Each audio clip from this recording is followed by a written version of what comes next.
Rua Azusa, 100 anos. Numa distribuição Kebar.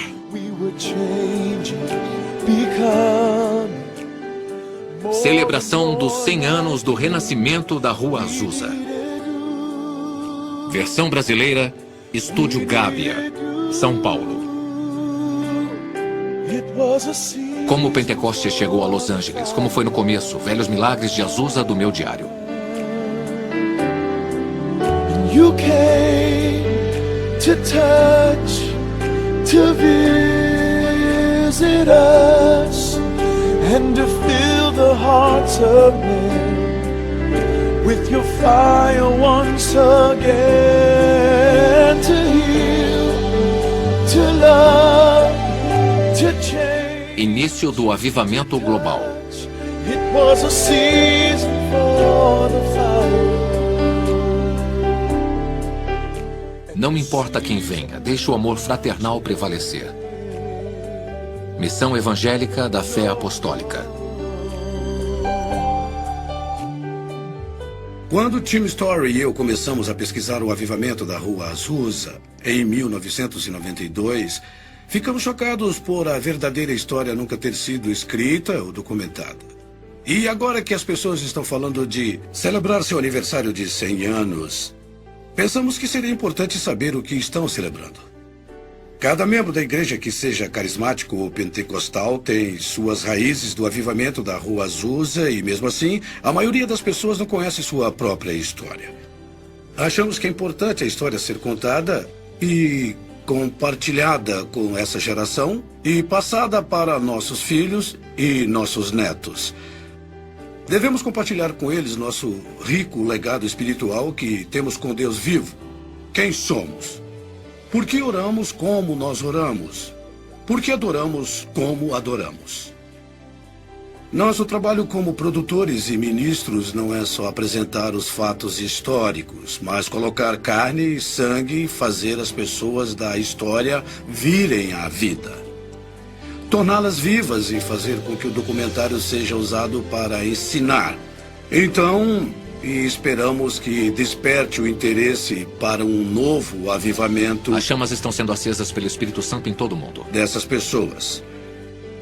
Muitas pessoas pensam sobre o avivamento da Rua Azusa e falam sobre falar em línguas.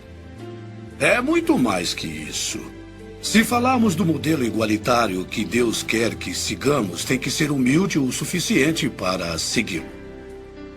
Era 1906 e Deus mostrou um modelo para a sociedade que estava muito à frente do tempo. Em 1906, as mulheres dos Estados Unidos não tinham direito nem de votar. Mas na missão da Rua Azusa, elas tinham posições de autoridade e liderança. Elas eram iguais. Não porque era politicamente correto, mas porque elas queriam fazer isso e ver além. Foram humildes para seguir as instruções de Deus. Em 1906, havia leis pesadas de segregação por toda a sociedade. E ainda assim, Deus mandou um avivamento para negros, brancos, hispânicos, todas as raças reunidas e amadas como uma. Deus mandou as respostas para a integração 50 anos antes de qualquer legislação de direitos civis. Os sábios da igreja apontaram como a maior realização de Deus no século XX. Como um trabalho tão importante de Deus pode ser quase esquecido? Porque a história verdadeira nunca foi realmente documentada ou contada. A história que não foi contada. Estou, de certa forma, chocado por as pessoas saberem tão pouco. Em parte, acho que é porque os historiadores não souberam lidar com isso. Os líderes da igreja não souberam lidar com quem esses pentecostais são. São tão diferentes, são tão estranhos. Trazem perspectivas que são desconfortáveis para nós. E também são, eu acho, questões de classe e raça, sabe? Há questões em que nossa igreja pensa mais facilmente nos brancos, em vez da mistura das cores, negros, mulatos ou de qualquer outra cor. E acho que é importante trazer isso de volta e dizer: espera um pouco, estamos todos nisso juntos. E a história precisa ser contada talvez pela primeira vez da forma correta. Por que é importante agora? Depois de 100 anos, trazer essa história de volta à atenção da igreja. Eu acho que é crucial. Aqui está um trabalho de Deus que quase foi esquecido pela maioria das pessoas. Muitas não fazem ideia de quem foi Seymour ou que foi o avivamento da Rua Azusa. Agora, De acordo com as últimas estatísticas, há mais de 600 milhões de carismáticos e seguidores de Pentecostes. somam mais de 600 milhões de pessoas. Eu cresci em uma igreja pentecostal afro-americana, classe média. Fomos educados de acordo com a tradição, mas nunca soubemos nada sobre o avivamento da Rua Azusa e eu nunca ouvi falar de Seymour. Seymour era afro-americano e as pessoas que deveriam contar a história são os afro-americanos. Primeiro, muito de nós não sabíamos e segundo, não dávamos nenhum valor e não sabíamos como articular. Então, apelamos para os brancos. Significado histórico. Sidney Armstrong, da Universidade de Yale, uma vez disse que William J. Seymour exerceu mais influência do que qualquer outro líder afro-americano na história dos Estados Unidos. E na revista de História Cristã, William J. Seymour foi listado como um dos maiores líderes cristãos do século XX inteiro. Quando a revista Time fez uma edição especial sobre os 2000 anos de cristianismo, a Rua Azusa foi citada como um dos maiores eventos nesses 2000 anos de fé. Espera um pouco, nós deixamos passar uma grande história aqui, que teve um grande impacto. Precisamos ver isso de forma mais séria. Não tem como exagerar a importância histórica do avivamento da Rua Azusa. A igreja nunca mais será a mesma pelo que aconteceu no avivamento da Rua Azusa. O avivamento da Rua Azusa deve ser lembrado porque foi a criação da experiência pentecostal como nós conhecemos hoje nos Estados Unidos e em todo o mundo. A experiência dos Atos dos Apóstolos se tornou viva. Não era só uma coisa que as pessoas liam. Porque depois de Azusa, tornou-se uma experiência real. E estes sinais seguirão aos que crerem. Em meu nome expulsarão os demônios, falarão novas línguas, pegarão nas serpentes e porão as mãos sobre os enfermos e os curarão. Marcos 16, 17 e 18. Para parar e pensar no reino de Deus, principalmente no mundo pentecostal, e fazer uma pergunta. O que Deus estava fazendo na Rua Azusa? Qual era a intenção do coração de Deus? O que Deus queria nos dizer com esse pequeno grupo de pessoas? E o que havia neles que levou a essa expansão do poder do Espírito Santo? O Espírito de Deus era tão forte na Rua Azusa que às vezes as pessoas caíam a um quarteirão do prédio pela convicção para pagar seus pecados ou pelo poder do Espírito Santo.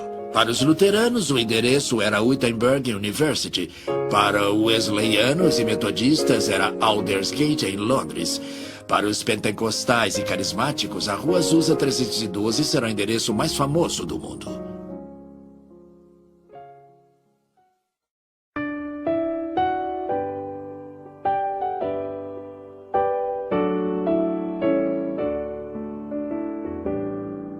Oração atendida.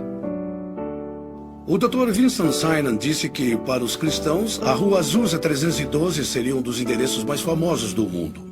E o historiador Sidney Armstrong disse que Seymour exerceu mais influência sobre os cristãos americanos do que qualquer outro líder negro. E começou aqui, há mais de 100 anos, no que era então Rua Bonnie Bray 214. O endereço foi mudado para o atual Rua Bonnie Bray 216. Esta é a casa e o lugar em que tudo começou. Como em Atos 2, versículo 4, eles falaram em línguas. Esta casa da Rua Bonnie Bray 216 é a última estrutura física que sobrou relacionada ao avivamento da Rua Azusa.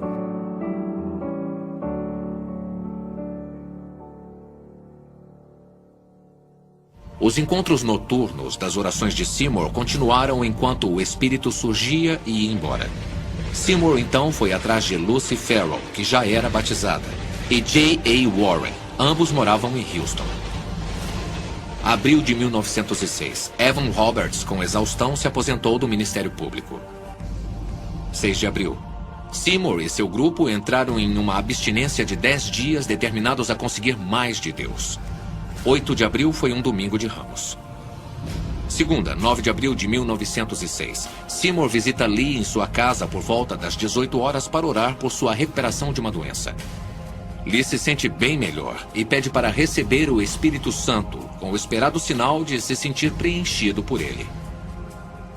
Em resposta à prece de Seymour, Lee começa a falar em línguas. Ambos ficam extasiados.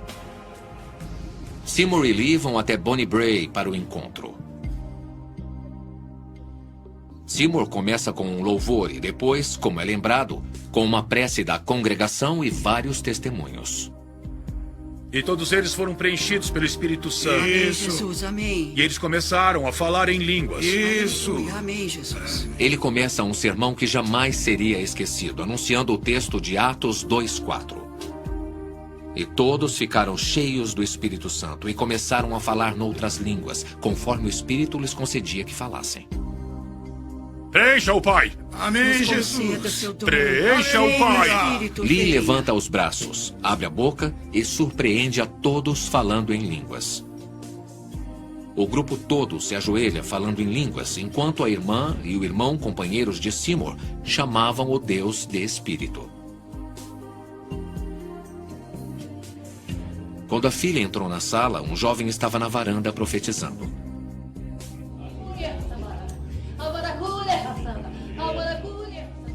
Jeannie Evans Moore, que morava na casa da frente, começou a falar em línguas. Jeannie não sabia tocar piano, mas preenchida com o Espírito, ela tocava lindamente. E com uma linda voz, incrivelmente, cantou em 6 línguas estrangeiras, com interpretação.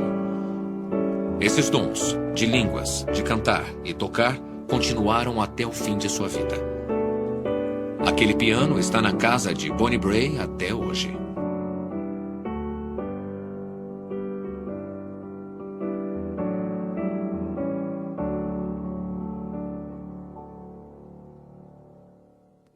Há divergência sobre como e quem foi preenchido primeiro pelo Espírito naquela noite. Alguns registros dizem que Lucy Farrell, de Houston, orou e colocou as mãos nas pessoas. Outros dizem que o garoto foi o primeiro. Mas todos os registros concordam que aconteceu naquela noite. Segunda-feira, 9 de abril de 1906. Filmagem de 1992. Como foi que você se envolveu? Eu quero entender a história. Eles quase tiraram a casa de nós, então você se envolveu e ajudou a salvar esse lugar histórico, não é isso? Sabendo que eu era escriturário, nós não sabíamos o que eles planejavam fazer.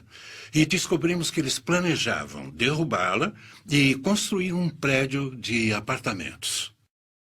Isso é incrível, porque quando nós falamos de história da igreja, você acha que a maioria dos cristãos vão saber o que realmente aconteceu? E isso é parte da nossa herança. Eu me envolvi porque achei que era uma coisa necessária de se preservar, uma das últimas relíquias da igreja.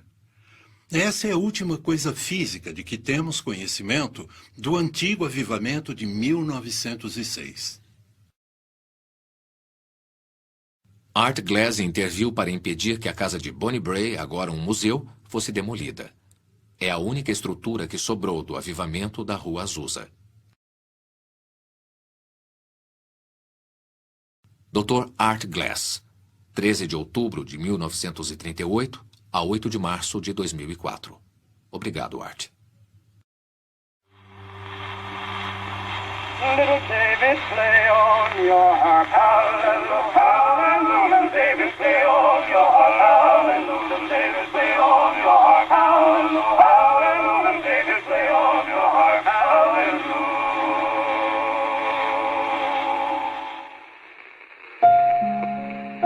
Legado esquecido. A história das mulheres de Azusa. O legado esquecido. O ano era 1906, mais de 4 décadas antes de elas conseguirem o direito de votar.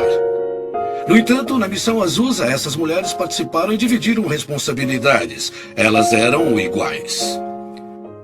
Não porque era politicamente correto, mas porque elas foram levadas a ser assim.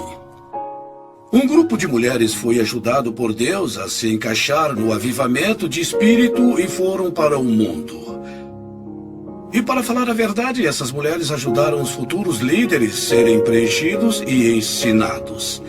Essas mulheres foram absolutamente essenciais para o avivamento e teria sido um avivamento completamente diferente sem elas. Alguém como Lucy Farrell, foi ela que contou a Seymour como ser preenchido. Foi ela que Charles Parham usou para colocar as mãos e tirar as doenças em Houston, Texas, onde as pessoas foram preenchidas. Foi ela que Seymour chamou e fez com que fosse a Bonnie Bray para que as pessoas fossem preenchidas. E como ninguém sabe seu nome, não pudemos encontrar uma foto dela. Lucy e algumas dessas grandes mulheres de Deus. Suas contribuições nunca foram honradas, seus nomes nunca foram citados, a história delas nunca foi contada. E temos que dizer por quê. A história foi escrita sem as mulheres, a maior parte dela foi escrita pelo homem. E em boa parte dessa história, as mulheres foram esquecidas. Muitos líderes no movimento pentecostal diriam se tivessem contado a história. Eu fui tocado por essa mulher, eu recebi o Espírito Santo pelas mãos dessa mulher. Você não pode ter o Azusa como ele aconteceu, sem o forte apoio das mulheres. Elas foram cruciais para o avivamento. Pelo sucesso, temos que olhar igualmente para homens e para mulheres. Sem o sacrifício delas, sem o apoio, sem o desejo delas de levar o evangelho, às vezes, para lugares que os homens não queriam ir, não veríamos o movimento que vemos hoje. Essas mulheres não oram apenas, elas esperam que Deus responda. Então, quando oravam, procuravam uma resposta específica de Deus. Se você realmente estudar o avivamento, verá que teria sido diferente sem as mulheres.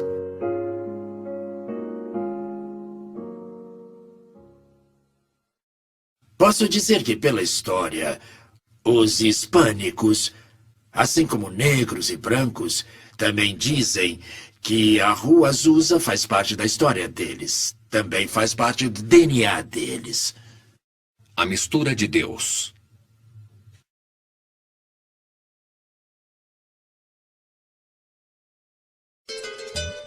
Não existem muitos nomes hispânicos que aparecem na missão da Rua Azusa. É realmente uma tragédia e acho que há uma razão para isso. Também acho que é importante reconhecer que aqui, na parte sudoeste dos Estados Unidos, há diferenças de classes que são desconsideradas dentro da comunidade latina. Existem aquelas pessoas que têm seus traços da Espanha, por exemplo, e há também os indígenas, que são nativo-americanos. Eu tenho duas enteadas, uma com descendência hispânica e outra nativo-americana. E isso cria questões culturais interessantes entre elas dentro da minha casa. Também tem o caso das pessoas que chamamos de califórnios. São pessoas que eram da Califórnia antes de se tornarem mexicanas. Considerando que eles tinham terras e direitos na Califórnia, eles eram da linhagem espanhola e tinham concessões de terras. E esses três tipos de pessoas apareceram na missão da Rua Azusa. E acho que é uma prova da diversidade latina que havia em Los Angeles. Os hispânicos estavam lá desde o começo da Rua Azusa. Algumas pessoas acham que a primeira pessoa salva no Azusa foi um hispânico católico que estava trabalhando na reforma do prédio. Ele foi salvo. Vamos dar uma olhada na história. Posso pensar em três famílias em particular. Uma delas era de Abundio Lopes e sua esposa Rosa. Quando sua esposa se junta a William Seymour, ele começa a pregar em vários lugares, todas igrejas de língua espanhola. Primeiro podia-se encontrá-lo na San Fernando Road e em um lugar chamado God's Detective Mission, um nome estranho para uma igreja, mas segue as diretrizes e foi claramente criada para atender às necessidades de trabalhadores de língua espanhola. Depois, ele passou a pregar em uma igreja chamada Apostolic Faith. Então, obviamente, ele captou a essência com William Seymour, mas era uma igreja apostólica de língua espanhola. A alguns quarteirões da missão da Rua Azusa. Ele era claramente um imigrante mexicano. Depois temos as pessoas chamadas califórnios. Conhecemos o nome A.C. Valdez, Alfred Valdez, que se tornou evangelista internacional. Ele tinha 8 anos de idade quando sua mãe, Suzy, o levou à missão da Rua Azusa. Então, A.C. Valdez se tornou um evangelista internacional. Mas eles são califórnios. Podem traçar suas origens de quando Cortés veio à Califórnia e começou a estabelecer a cadeia de missão. O tataravô de A.C. Valdez foi um dos soldados de Cortés. Ele veio e se estabeleceu em Ventura, na Califórnia. Um terceiro tem um homem que é mencionado, seu nome ele é Brígido Pérez. Ele vem, é um jovem, ele é solteiro e acho que provavelmente é um integrante mexicano que vem para os Estados Unidos e encontra trabalho. Quando ele é batizado, decide que não pode ficar parado, tem que fazer alguma coisa. E sei que depois ele vai para o México, então temos vários nomes de latinos no período de 1906 a 1909 que fizeram uma diferença significativa. Há outros nomes que aparecem especialmente no movimento apostólico. Ele vai trazer nomes, mas essas pessoas não aparecem até 1910, 1913, 1914. George Montgomery foi um investidor no mercado de ações. Ele tinha um lugar na Bolsa de Valores de São Francisco e era um homem muito rico. Tinha minas de ouro no México e usou essas minas para financiar os ministérios. Certamente, George Montgomery foi uma grande influência na liderança do irmão Olazábal e de Juan Lugo na experiência pentecostal. E Olazábal se torna muito importante no pentecostalismo, ministrando entre principalmente mexicanos e americanos. Mas não só com eles. Em todo o sudoeste americano, tudo até Nova York. Ele funda o Ministério Latino de Língua Espanhola, com a tradição pentecostal. Ele faz um trabalho maravilhoso.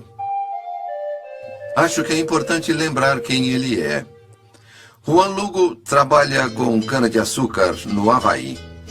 Fica sabendo o que está acontecendo aqui e é resultado do trabalho que George Montgomery tem feito com pentecostais. Ele entra em contato e vem para a Rua Azusa e acaba em Porto Rico. Então estabelece seu trabalho em Porto Rico e Nova York. Então estamos falando de pessoas que podem não ter passado muito tempo na missão, mas eram muito próximos dessas pessoas que foram participantes da missão da Rua Azusa. Há uma espécie de ligação. Muitos mexicanos foram para a Rua Azusa e o movimento pentecostal se espalhou por todo o México e Estados Unidos. Logo depois da Rua Azusa, grandes movimentos. Depois pela América do Sul, que agora em alguns países da América do Sul, como Guatemala, o pentecostalismo atinge cerca de 40%. No Chile, cerca de 30%. No Brasil, provavelmente 10% ou 30%. Então, a América Latina é cenário da explosão de crescimento do pentecostalismo pelo mundo. Grandes quantidades de grandes igrejas do mundo estão na América do Sul. Então, o espanhol se tornou língua de comunicação dos pentecostais por todo o mundo, seja lá onde ela é falada.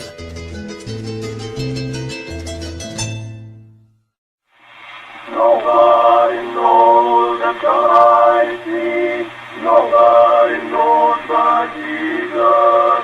Nobody knows the God I see. Glory, hallelujah.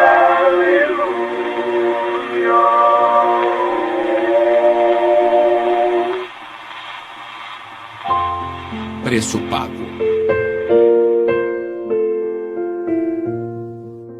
Nenhum movimento enfrentou tanto preconceito e oposição quanto a missão da Rua Azusa. Os artigos de jornais eram racistas, acusatórios. Falavam dessas pessoas como se elas fossem loucas, malucas. Usaram a palavra com P. Foram muito racistas. Elas eram frequentemente atacadas fisicamente e se elas mostrassem alguma ligação com o avivamento, jogavam legumes nelas, derrubavam suas tendas e às vezes suas casas eram queimadas. Se as mulheres eram pegas falando em línguas na esquina, eram presas como pessoas insanas. E muitas vezes as mulheres eram ridicularizadas pela imprensa. Falavam constantemente para elas que elas eram indecentes, porque rolavam no chão, e o vestido delas podia subir um pouco. Teve até um artigo de jornal que falava que elas deitavam no chão e balançavam os pés no ar, de forma que não se encontrava em nenhum outro lugar de Los Angeles. A polícia teve de aparecer e fechar o lugar. A pior declaração que foi dada foi por G. Campbell Morgan, que chamou o movimento pentecostal de último vômito de Satã. Depois outros falaram de bruxaria, possessão do demônio. O primeiro livro contra o movimento chamava Demon and Tongues, de Alma White. Então os pentecostais tiveram que lidar com duras críticas da imprensa e das igrejas. Na primeira passeata de estudantes, havia batistas em cavalos, acompanhando os pentecostais, atirando nos pentecostais que estavam no movimento. Houve muita perseguição naquele dia. Além da oposição, a imprensa e as igrejas eram violentas. Há muitas referências de histórias de crianças sendo queimadas, pedras sendo atiradas em pastores. Eles espalhavam excrementos de cachorros nas teclas do piano. Eles derrubavam as tendas e algumas pessoas ainda eram mortas. O grupo todo pagou um preço porque eles não eram queridos em Los Angeles. Eles pagaram um preço bem alto por Pentecostes. Se você se virar para Deus, ele se vira para você. Se acreditar nele, ele manda seu poder para a sua vida. Que o diabo tire suas mãos da propriedade de Deus. Oh, I know the Lord, I know the Lord, I know the Lord laid his hands on me. Oh, I know the Lord, I know the Lord, I know the Lord laid his hands on me. Down on my knees when the lights are by, I know the Lord laid his hands on me. I thought my soul was rise and fly. I know the Lord laid his hands on me. Oh, I know the Lord, I know the Lord, I know the Lord laid his hands on me. Oh, I know the Lord, I know the Lord, I know the Lord laid his hands on me. Aquele que acredita em mim deve fazer o que eu faço. Eu faço, e muito melhor do que isso, ele deve fazer o que Cristo fez. Cristo libertou as pessoas, Cristo as tocou e elas se curaram. Elas o tocavam e se curavam. Glória. Uma das coisas mais importantes da Rua Azusa é que acabou com a teoria de que existiam, desde Santo Agostinho, que a ideia dos milagres, sinais, maravilhas, línguas, interpretações vinham de demônios, acabaram. Mas o avivamento da Rua Azusa trouxe de volta à vida da igreja moderna o dom do Espírito Santo, o carismático, os milagrosos trabalhos do Espírito Santo. Então a mulher se virou e disse: ó Deus, salve a minha alma, entre em meu coração, cure o meu corpo aflito da tuberculose, eu te peço com essa voz fraca. O Espírito de Deus veio para mim e eu senti em cada pedaço da minha carne mortal. E o poder de Deus é tão grande que ele me levantou da cama e eu comecei a gritar de felicidade: salva pelo Espírito de Deus. E Deus nunca falaria. Essa geração de ministros curadores foi formada da fundação do avivamento da Rua Azusa. E você, leve meu poder de cura para a sua geração. E eu sabia. Centenas de aleijados, centenas. Centenas de cegos e surdos. 40, 50 mil pessoas estavam lá. E essa pessoa foi transformada do jeito mais incrível. E quando comecei a pregar para o mundo, de repente, aquele aleijado começou a se esticar. E você podia sentir os ossos se quebrando. Eu vi uma coisa que não tinha visto até aquele momento da minha vida e depois vi centenas de vezes repetidamente. Eu vi mães levando suas crianças aleijadas, tirarem os aparelhos de suas pernas e dizerem: ande. Não tem como descrever. Quer dizer, elas estavam de pé em questão de minutos. Havia centenas de aparelhos, muletas que auxiliavam centenas de pessoas em todos os tipos de doenças. A Rua Azusa representou não apenas o batismo no Espírito Santo e falar em línguas, apesar de ser a maior atração, mas apesar de sinais e maravilhas e milagres de todos os tipos, houve coisas incríveis que aconteceram. Uma vez uma parede foi coberta por muletas e aparelhos de pessoas que haviam sido curadas na Rua Azusa. E histórias de milagres e sinais foram contadas. As pessoas podiam sentir o poder do Espírito Santo a 2 ou 3 quarteirões antes de chegar ao prédio.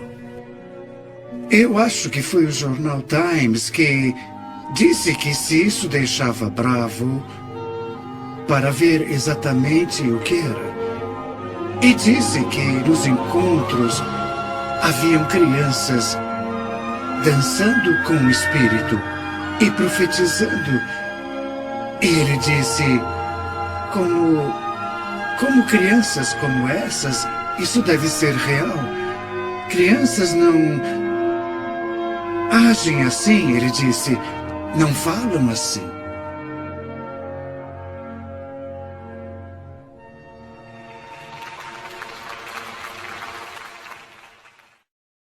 Foi um grande movimento cultural.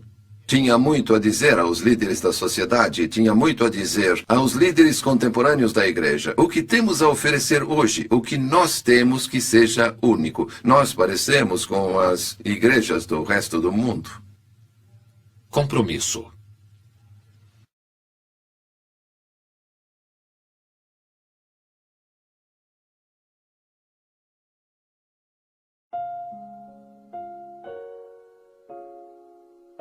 Se a religião não se torna transformadora, então não vale a pena ter. Seymour fez uma declaração profética sobre as mulheres e disse que o tipo de consagração que era evidente na Rua Azusa não era evidente desde o tempo de Pentecostes. Então ele reconheceu que isso foi uma coisa de Deus. Ele viu isso como uma coisa sobrenatural do Espírito de Deus sobre as mulheres, de forma que não havia sido visto na igreja desde o tempo de Pentecostes.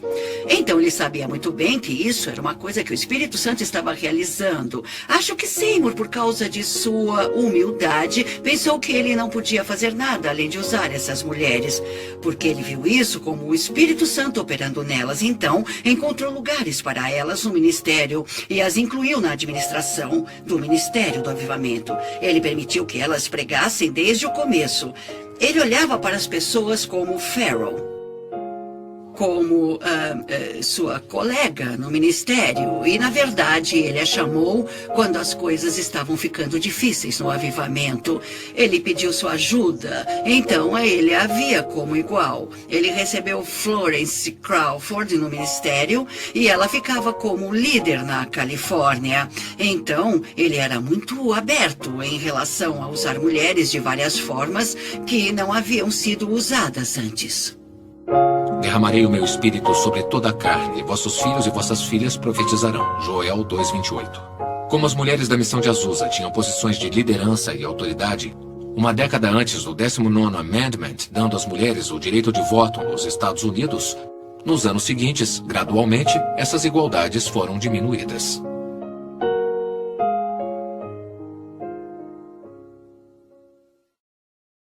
Se há uma fraqueza no pentecostalismo, é que deixamos a cultura ao nosso redor nos espremer no molde dela, quase em oposição a Romanos 12:1-2, sobre não se conformar em relação ao mundo. Mas o mundo, de certa forma, nos colocou em um modelo e disse, vocês não podem ser assim, não devem ser assim. E aí, como resultado, nós abrimos mão de várias coisas que nos tornaram o movimento que somos. Os pentecostais eram considerados fanáticos, eram considerados de classe baixa, eram considerados sem educação. E eles queriam algum respeito. Um dos preços que se tem que pagar pelo respeito é que você tem que incluir as mulheres. Isso era conhecido como uma operação que dava às mulheres liberdade, que era nova e desconhecida. Então, se vamos ser respeitados, nós temos que incluir as mulheres.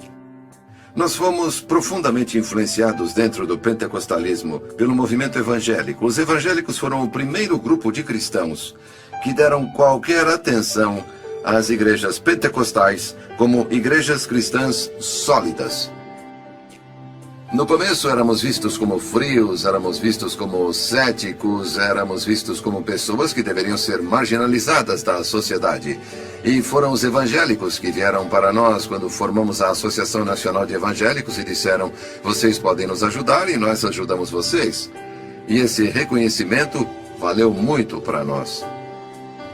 Havia uma revolta contra a ideia moderna de mulheres e a liberdade e as coisas que vinham junto, mas ao mesmo tempo o movimento queria ganhar respeito porque desde o começo eles lutaram e eram vistos como causadores da diferença. Então os pentecostais eram considerados um mal e eles não queriam mais ser vistos dessa forma. O papel das mulheres mudou conforme as igrejas foram ficando maiores. Não as coloquem no púlpito, não permitam que elas tenham palavra igual ao governo da igreja. E acho que parte disso foi um acordo dos evangélicos, que sempre foi considerado o principal, as mulheres manterem o silêncio na igreja, e eles não veem o livro de Joel e o livro dos Atos da mesma forma que os pentecostais. Uma troca por serem aceitos no movimento evangélico era a mudança da posição das mulheres. E, infelizmente, acho que os pentecostais foram levados a não lutar, a se acomodar pelo fato de que o que realmente o torna pentecostal é ser batizado no Espírito e, em muitos casos, que tenha falado em línguas. Quando estamos em Cristo, os outros sabem, nós sabemos. As pessoas que nos observam sabem. Na verdade, só estamos realizando as orações de Jesus. É o que todos nós queremos. É o que todos nós queremos que o mundo acredita. Esse é o objetivo do grupo. O objetivo do grupo não é só se reunir para ficar juntos. Eles se reúnem para o mundo ver. Aparentemente todos se reúnem. Aqueles que se chamam de cristãos se reúnem. Gálatas 3:28. Não há judeu nem grego, não há escravo nem livre, não há homem nem mulher, porque todos vós sois um em Cristo.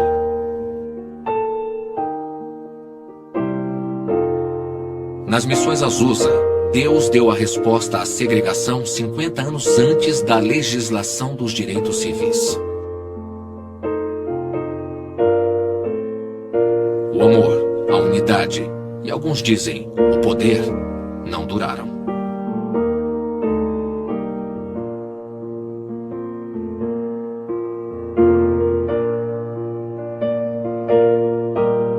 Porque o homem entrou no caminho.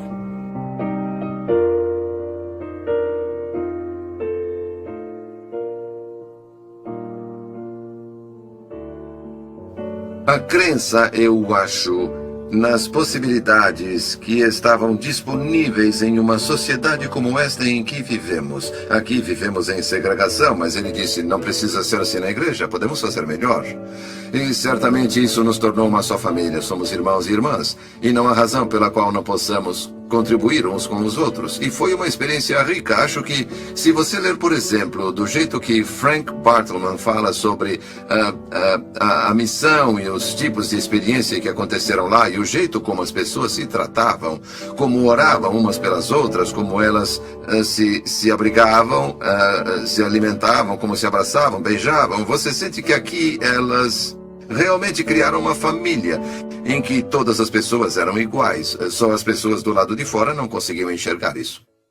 Então, nesse momento de segregação total e grande luta racial, o senhor enviou esse grande avivamento, liderado por homens negros.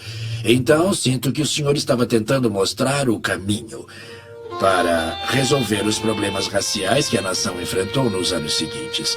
E os próprios pentecostais, mesmo naquela época, em um momento lindo de adoração racial.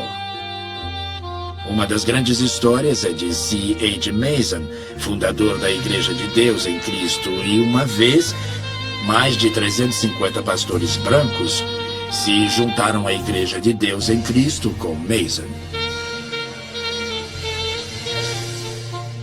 E os brancos eram liderados por bispos negros, o que era impensável na época. Esse foi um dos grandes milagres de Pentecostes. Acho que posso dizer pela sua história que os filhos de Deus, como grupo, eram adoradores da Igreja de Deus em Cristo, saindo de suas igrejas, a de Mason, para começar sua igreja em 1914. Isso é uma coisa de que as pessoas não falam muito, mas acho que os fatos dizem isso. E acho que a Igreja de Deus em Cristo sempre soube disso. Mas é uma coisa que temos que enfrentar como fato da história.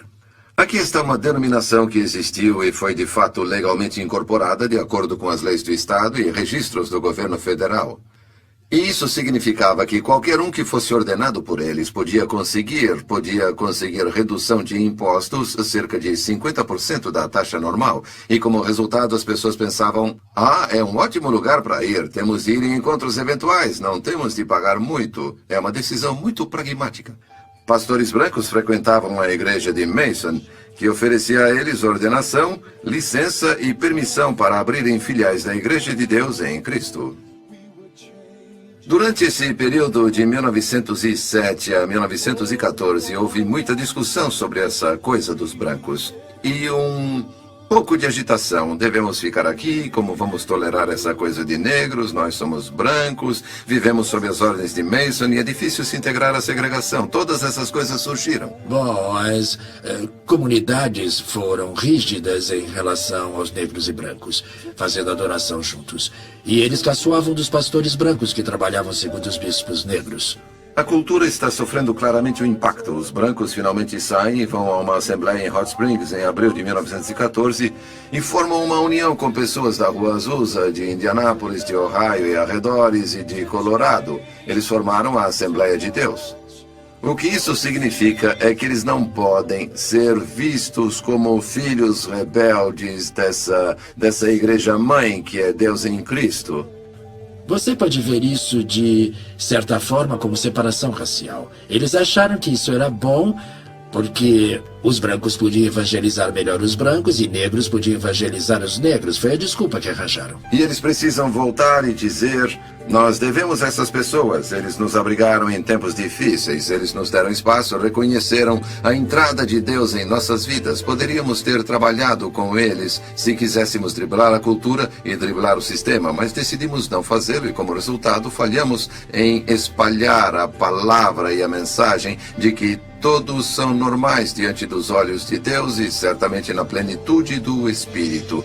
E todas essas coisas resultaram da nossa falta de vontade de pagar esse preço naquele tempo sobre aquele determinado assunto. Depois de 1924, os pentecostais brancos e negros tinham vidas separadas, mundos separados. Em 1948, quando os pentecostais brancos se juntaram à Associação Nacional de Evangélicos, os negros não foram convidados. Então eles formaram uma associação de igrejas pentecostais da América, que era toda branca em 1948. Então tínhamos brancos e negros em mundos totalmente separados. Isso foi criticado no mundo todo.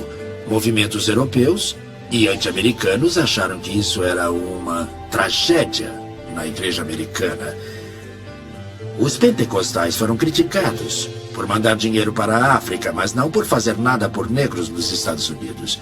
E essas críticas começaram a ferir. Temos um problema. E há uma raiz incrível nesse problema. E sabe onde começa? Começa na liderança, infelizmente. E até que a liderança queira verdadeiramente atingir a redenção, não só em palavras, mas no espírito do ecumenismo. Certo? Onde está? Está em uma declaração organizacional? Mas onde está na realidade? A tendência é distanciar de onde começamos, no sentido de esquecer o preço que essas pessoas pagaram para tornar possível que todos os homens e mulheres realmente formassem um sacerdote que todos acreditassem e não fosse só teoria. Quando vemos as separações dos homens, de raças, do corpo de Cristo, eles nos veem em caminhos bem diferentes, lutando no corpo de Cristo, e os esforços, esse tipo de coisa, eles usam isso como uma desculpa para não acreditar. Eu acho que a Rua Azusa é um exemplo claro de pessoas superando seus interesses pessoais por uma coisa que importa: ser preenchido por Deus, pelo Espírito. E isso é o começo de uma mudança. Isso me parece ser o começo de uma mudança radical. E a mudança pode vir, mas precisamos de mudanças radicais. Precisamos de objetivos e modelos. E é hora da igreja ir atrás disso.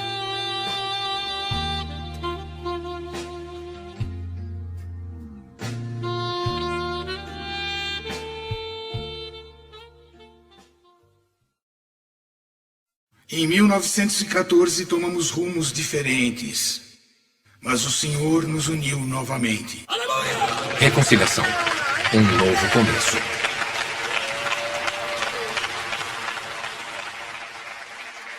Foi chamado de O Milagre de Mênfis. Depois de anos de separação, em 1994, alguns líderes da Assembleia de Deus e da Igreja de Deus em Cristo se uniram para a reconciliação. Nós acreditamos que o Espírito Santo intencionalmente nos deu a Rua Azusa como caminho e indicação do que deveríamos nos tornar. Não podemos desfazer a história de racismo que se seguiu depois do avivamento da Rua Azusa, mas podemos, com a ajuda do Senhor, escrever um capítulo novo e melhor e nos comprometermos com isso. E com sua graça, ajuda de seu perdão, encorajamento e generosidade, conseguiremos. Mas Deus vai nos ajudar a mudar, porque Ele quer que a igreja seja tão inclusiva quanto sua própria graça. Então, vamos unir nossas mãos e corações e começar a jornada retomando a solidariedade da Rua Azusa e depois pedindo ao Espírito Santo para registrar o exemplo brilhante de fraternidade entre todas as raças e pessoas da igreja pentecostal norte-americana nos anos que se seguirão. Em nome de Jesus. Com isso, a Assembleia de Deus se compromete e peço que se juntem a nós. Deus os abençoe. God said, I want you to know the Holy Ghost is my great unifier. I don't care where you come from. I can speak your language. Oh. And He has reconciled us by the power of the Holy Ghost. Don't let nobody tell you that the most important thing in our experience is our skin texture. The most important thing is the power of reconciliation that we have in the Holy Ghost. Lord, make us one. One in the Holy Ghost. One.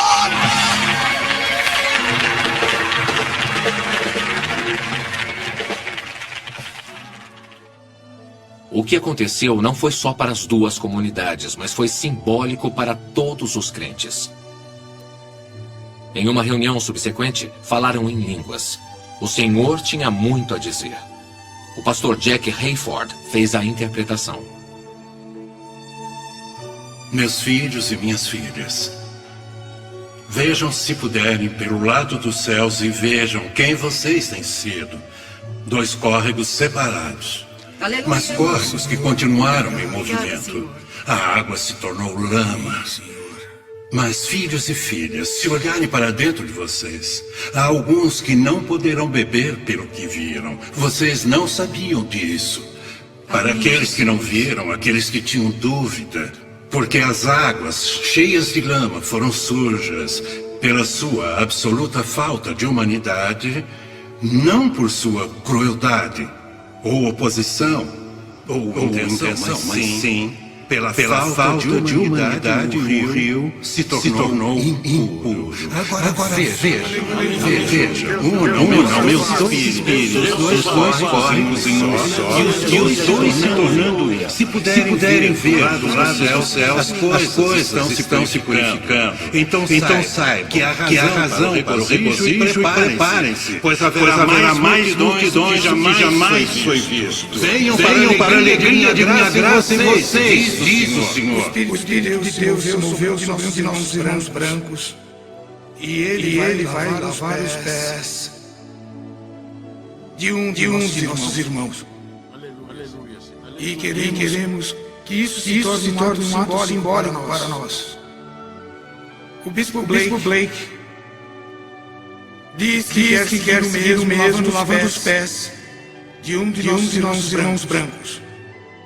O irmão Barrow, esse irmão que ofendeu. O irmão Seymour. Saiba que este ato não vai apagar tudo o que aconteceu, mas vai estabelecer um novo começo em nome de Jesus. Aleluia, irmão. Em nome de Jesus. Abençoado. Obrigado, Senhor. Muito obrigado. Obrigado, meu Aleluia. Deus, obrigado. Em nome de Jesus. Nós lavamos as ofensas do passado. Aleluia. Em nome de Jesus, nós lavamos o sangue. Obrigado, Senhor. Todo o sangue que foi derramado, o sofrimento. Em nome de Jesus, nós lavamos o irmão Seymour e o irmão Mason. Aleluia, Senhor. Obrigado. Lavar os pés deste irmão, que seja um sinal a todos os demônios do inferno que têm se esforçado para que não tenhamos sucesso. Aleluia. Mas o Senhor Jesus prevaleceu novamente. Obrigado, Senhor. Para corrigir isso que não estava certo. E em nome de todos os irmãos brancos de todos esses anos que têm lutado contra o mal, nós nos submetemos e nos humilhamos em um ato único neste recomeço. Aleluia, pela Senhor. glória de Deus, Aleluia. pela glória de Deus, pela glória de Deus e em nome de Jesus. Obrigado, Senhor. Amém. Aleluia.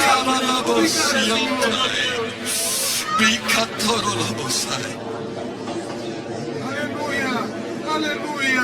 Aleluia. Deus seja abençoado. Jesus. Amém, Senhor.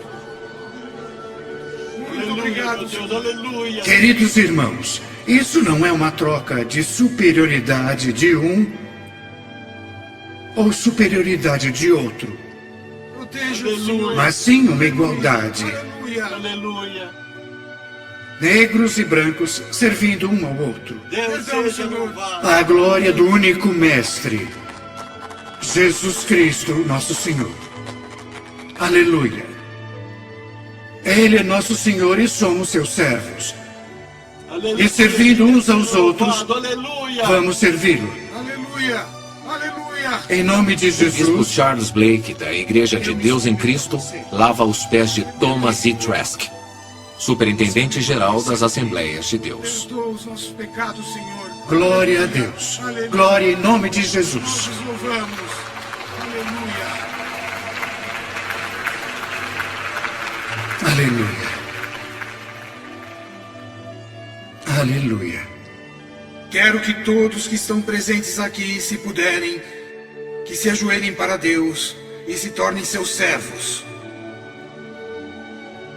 E que, especialmente na presença de Deus, se tornem servos disponíveis para servir o corpo de Cristo. E especialmente na reconciliação e conscientemente lavarmos os pés uns dos outros. Ao nos tornarmos humildemente instrumentos de seu amor. We are standing on the holy ground, and I know that there are angels all. Let us praise Jesus.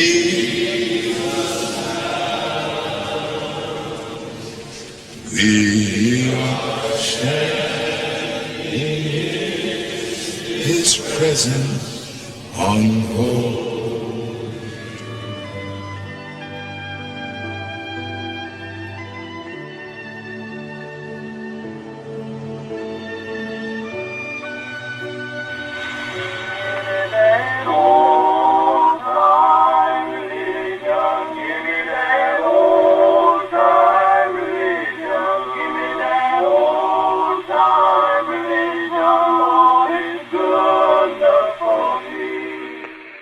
Devemos lembrar da vontade deles. Eles queriam Deus acima de tudo. Eles queriam conhecer o poder de Deus, o Espírito de Deus, Deus do coração, mais até do que suas próprias vidas. E por causa disso, Deus ouviu o apelo deles. As pessoas precisam ser informadas, precisam ser educadas, porque Deus deu uma coisa muito importante. É por isso que falamos hoje. Considerando o Espírito Santo em Azusa em 1906, então precisamos poder informar as pessoas e encorajá-las, e mesmo os filhos e as filhas de outros países. Em outras palavras, nós devemos educá-los e depois nós devemos ensiná-los e também trazê-los para dentro da igreja, e devemos demonstrar para essas pessoas o que Deus pode fazer para esse instrumento que está cheio da sua presença. Pelas chamas do avivamento, chamas que vieram da Rua Azusa, eu acredito que Deus queira usar essas chamas para você sentir em sua casa e em sua vida pessoal. E como Deus pode usar você, pode também ser uma bênção para você em todos os aspectos de sua vida pessoal. Suas finanças, sua família, seu ministério. Se deixar as chamas da Rua Azusa tocar em você, você nunca mais será o mesmo.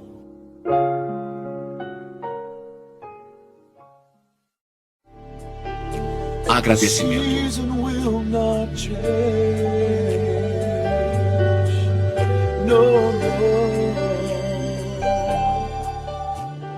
Eu olho para essas pessoas da Rua Azusa e digo, foram eles, os fiéis à tarefa, que tornaram possível para os meus pais e também meus avós se tornarem crentes em Pentecostes. E mais do que isso, líderes do pentecostalismo. Foram eles que tornaram possível que eu aparecesse no cenário pentecostal, sem ter que desistir do que acreditava, sem ser ridicularizado o tempo todo. As pessoas que jogam pedras de vez em quando nos chamam de charlatões ou tiram sarro, mas o preço tem sido pago por aquela primeira geração de crentes. E olho para isso e digo, obrigado, Deus, por essas pessoas.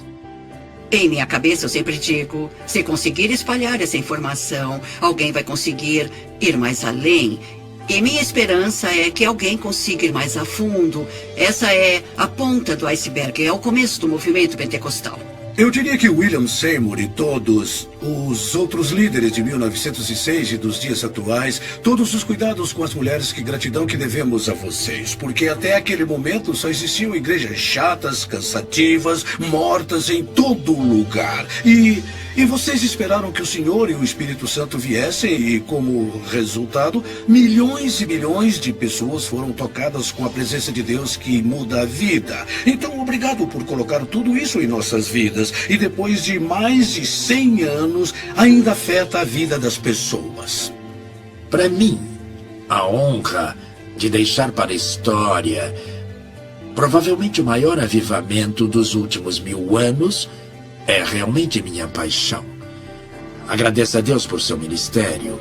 Agradeça a Deus por sua fé. Agradeça a Deus por suportar a grande crítica e preconceito que você enfrenta.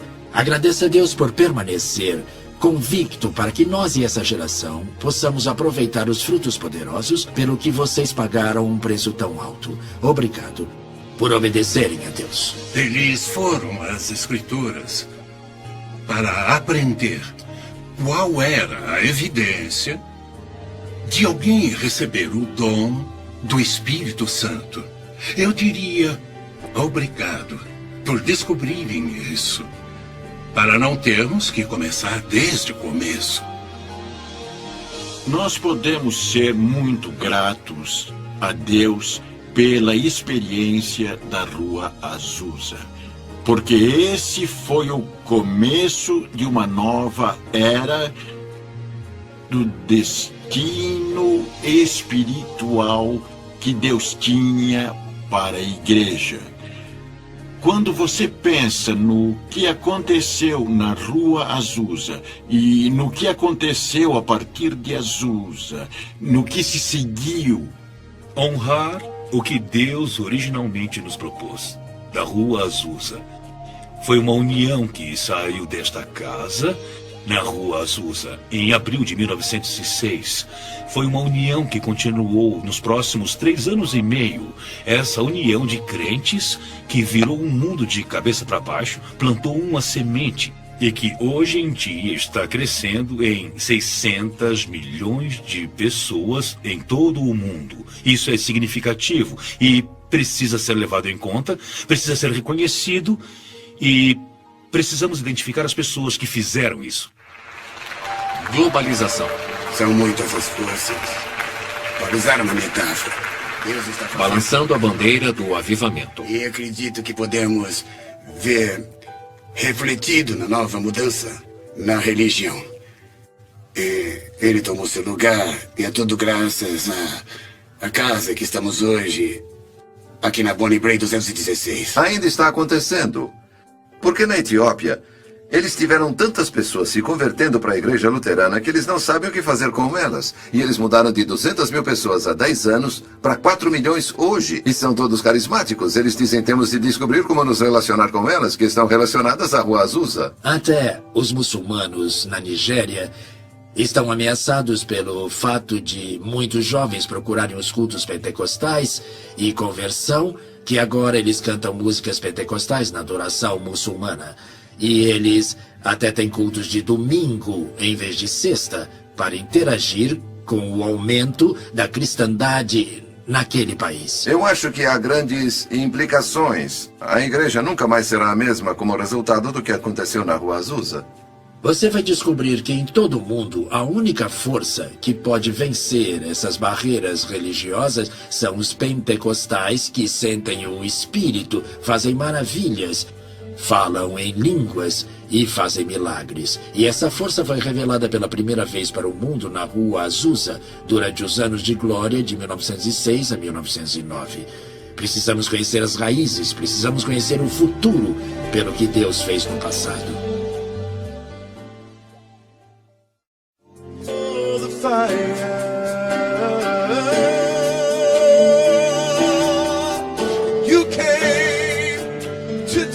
Cruzada Reinhard Bonnke, Lagos, Nigéria. 1.093.045 vidas salvas em um culto. 3.400.000 vidas salvas em uma semana.